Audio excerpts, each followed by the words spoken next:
యేసుక్రీస్తు నామంలో మీ అందరికీ హృదయపూర్వక వందనాలు తెలియజేసుకుంటూ ఉన్నాను. ఈ యొక్క ఆత్మీయ ఆహారం అనే కార్యక్రమాన్ని మీరు వీక్షిస్తూ బలపడుతూ ఉన్నారని నమ్మి మిమ్మల్ని అభినందిస్తూ ఉన్నాను.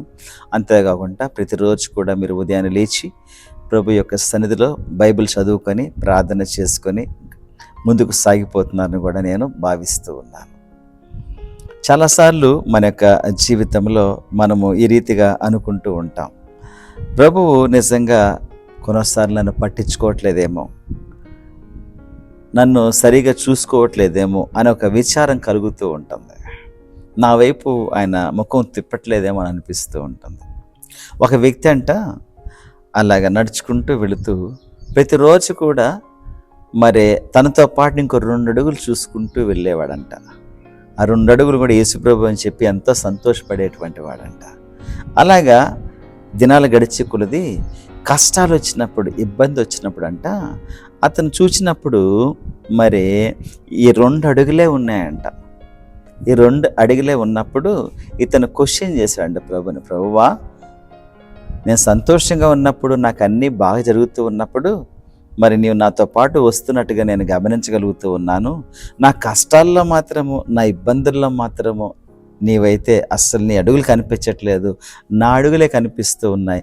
ఎందుకు ప్రభువా నన్ను విడిచి వెళుతున్నావు అనేసి అడిగాడంట. అప్పుడు ప్రభు అన్నాడంట, అవి నీ అడుగులు కాదు, అవి నా అడుగులు, నిన్ను ఎత్తుకొని నేను నడుస్తూ ఉన్నాను అని సెలవిచ్చాడంట. చాలా ఆశ్చర్యం అనిపించి సంతోషించాడంట.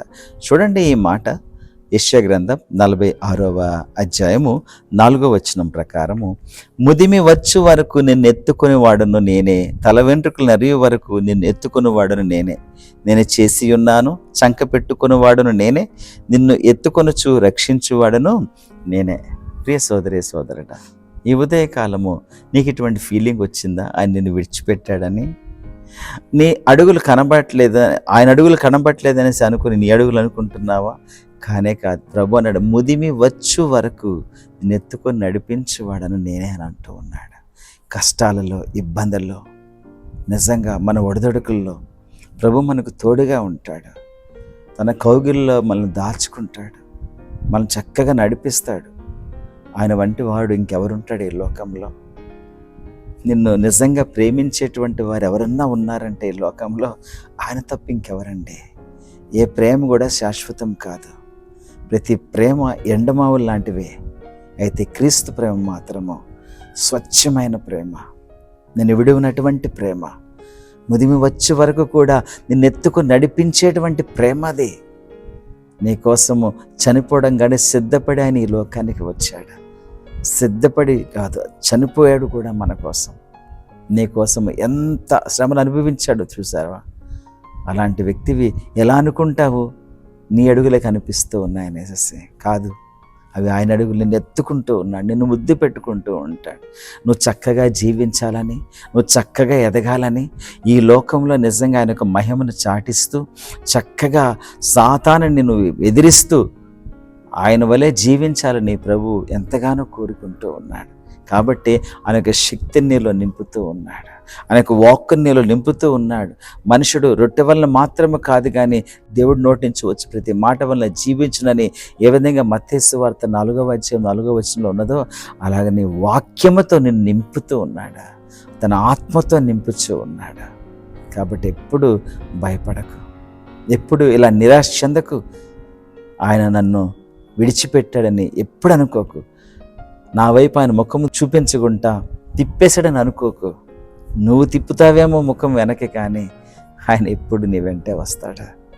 నువ్వు పడిపోయినప్పుడు లేవనెత్తేటువంటి దేవుడు ఆయన, నువ్వు ఏడ్చేటప్పుడు కన్నీరు తుడిచేటువంటి దేవుడు ఆయన, నువ్వు సంతోషిస్తున్నప్పుడు ఆయన అధికమైన సంతోషంతో నింపేటువంటి దేవుడు ఆయన. అటువంటి దేవుడిని నన్ను అనుమానించేది, అటువంటి దేవుడిని నువ్వు నిజంగా పక్కన పెట్టేసేది, ప్రియమిత్రమా, పని ఎప్పుడు చేయకు. ఎందుకో తెలుసా? నువ్వు విడిచిపోతావేమో, తల్లి అయినా మరచినేమో, కానీ నేను నిన్ను మరవనని సెలవిచ్చాడు ఆయన. అటువంటి ప్రియ ప్రభుని నిజంగా మనము హత్తుకోవాలి. ఎప్పుడు ఆయన ఆరాధన చేస్తూ ఉండాలి, ఎప్పుడు ఆయన స్తుతిస్తూ ఉండాలి. ఎందుకో తెలుసా? నువ్వు లేచుట, నువ్వు కూర్చుంటానికి బాగా తెలుసు. నువ్వు హృదయంలో ఏం ఆలోచన చేస్తున్నావు కూడా ఆయనకి బాగా తెలుసు. ఎప్పుడు పడిపోతావని కూడా తెలుసు బాగా ఆయనకి. కాబట్టి ఎత్తుకుంటాడు ఆయన, నిన్ను విడిచిపెట్టడు ఆయన ఎప్పటికీ కూడా. ఇది గ్రహించు మిత్రమా, ఇది గ్రహించు. He will never never leave you alone. Is always there for you. నీ కోసం ఎప్పుడు ఉండేటువంటి దేవుడు ఆయన. నీ ఫ్రెండ్స్ నిన్ను విడిచిపెట్టవచ్చేమో, తల్లిదండ్రులు నిజంగా వాళ్ళు చనిపోయి మహిమలోకి వెళ్ళిపోవచ్చేమో, నిన్ను మాత్రము ఎప్పుడు విడవడే ఎడబాడు ఆయన. అటువంటి దేవుడు నీ పక్షాన ఉండగా ఎందుకు మరి నువ్వు అలాగ ఆలోచన చేస్తూ ఉన్నావు? ఆలోచన కట్టిపెట్టేసి దేవుని వైపు చూడ. ముదిమి వచ్చే వరకు కూడా ఎత్తుకొని నడిపించేవాడని నేనేనన్నాడు. నిన్ను నడిపిస్తాడు, నిన్ను దీవిస్తాడు, నిన్ను ఆదుకుంటాడు, నిన్ను ఆదరిస్తాడు. కాబట్టి బీ హ్యాపీ ఆల్వేస్. ఎప్పుడు సంతోషంగా ఉండాలని ప్రభు కోరుకుంటున్నాడు. కాబట్టి rejoice again and again I say rejoice. ఆనందించుడి, మరలా చెప్పును ఆనందించు. నేను ఆనందింప చేయడానికి దేవుడు ఆ విధంగా చేస్తూ ఉన్నాడు. So let's pray. ప్రేమగల మా దేవ, కృపగల మా రక్షక, మీకు వందనాలు స్తోత్రాలు చెల్లించుకుంటూ ఉన్నాము తండ్రి. చాలాసార్లు ప్రభువా మమ్మల్ని విడిచిపోయారనేసి చింతిస్తూ ఉంటాం, బాధపడుతూ ఉంటాం. ఆయన ముదిమి వచ్చే వరకు ఎత్తుకొని నడిపించబడని నేనని మీరు సెలవిచ్చారు ప్రభువా నాయన. కాబట్టి మీకు వందనాలు స్తోత్రాలు ప్రభువా యేసయ్య. మా ప్రియులందరి హృదయాల్లో ప్రభువా ఇటువంటి ఆలోచనలు ఉంటే తీసివేసి నాయన మీ నెమ్మదిని దయచేయండి. మీ హస్తము తోడుగా నడిపించండి నాయన. విడిపించండి, విడుదల చేయండి.